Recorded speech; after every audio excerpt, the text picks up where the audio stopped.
Gravando. Ó Vicente, boa tarde.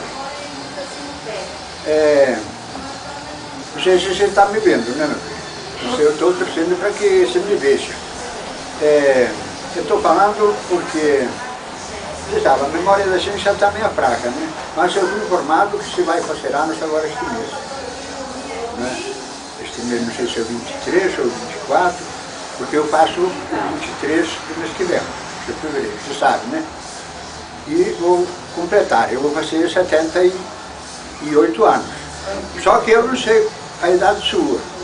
De qualquer maneira, isso aqui é tudo para quê? Para desejar tudo de bom para você, principalmente na saúde.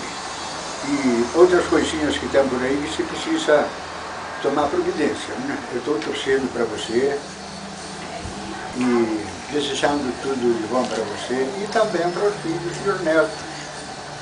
Para Patri, Lucia, Juancinho, a Violinda e para esses nossos irmãos e irmãs que estão por aí espalhados. Né? Um abraço muito grande para todos. Né? E eu acho que eu não posso falar muito mais, né? Porque tenho muita vontade de te ver aí, sabe? Mas quando der eu vou, parece por aí. Tá bom? Um abraço para todos e muita saúde para todos.